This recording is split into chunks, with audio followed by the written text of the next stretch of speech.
Leo tumekutana kwa mara nyingine ili niweze kukabidhi mzigo ambao aliwaahidi mgeni wetu rasmi katika mchezo wa Simba Sports Club dhidi ya Al Masry kwa robo finali, Mheshimiwa Juma Aweso, waziri wetu wa maji, ambaye aliahidi kiasi cha shilingi milioni 5 kwa wachezaji. Kwa hiyo naomba nikabidhi kwa captain.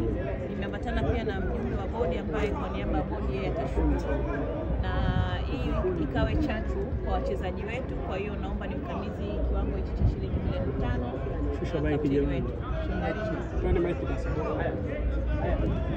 Kama kizanga tena ongea. Nimepata picha vizuri.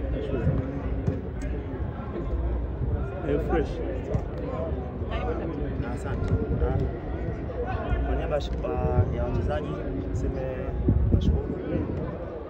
Nashukuru sana waziri nashukuru sana niseme hivyo kwa sababu tunaye uwanjani kuja kutupa hamasa ya mchezo ile ndio kwa mgeni rasmi. Kwa jambo jema sana na tunashukuru uwepo wake katika mchezo mgumu. Tumeweza kurahisisha na tumeweza kupata matokeo tunasema kwamba kwa ni kiongozi mwenye bahati sana. Tunashukuru sana, lakini pia kupitia ile ahadi ambayo ameahidi na ametimiza.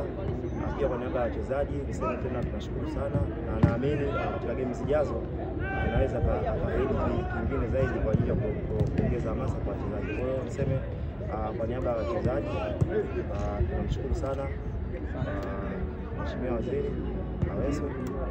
Niseme kwamba tumepokea na asante sana. Kwa niaba ya bodi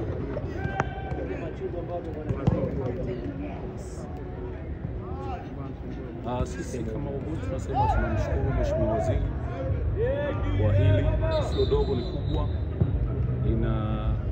inatoa hamasa kwa wachezaji.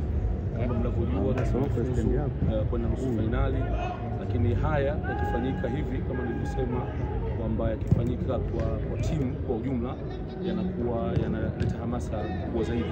Kwa hivyo hili ni ukitoa goli la mama, lakini mheshimiwa akaahidi uwanjani kwamba yeye binafsi atatoa kiasi hiki cha fedha kwa wachezaji kama pongezi za hili ambalo wamefanya. Kwa hiyo linaleta hamasa kwa wachezaji, lakini pia linaleta hamasa kwa timu kwa ujumla. Kwa hivyo tunakushukuru sana Mheshimiwa Aweso, tunaishukuru serikali, tunamshukuru pia Mheshimiwa Samia Suluhu Hassan kwa goli lake, kwa sababu linaendeleza kuleta morali kwa wachezaji.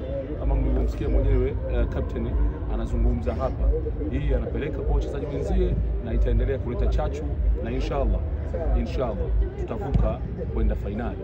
Kama sivyo kabisa inshallah. Asante sana.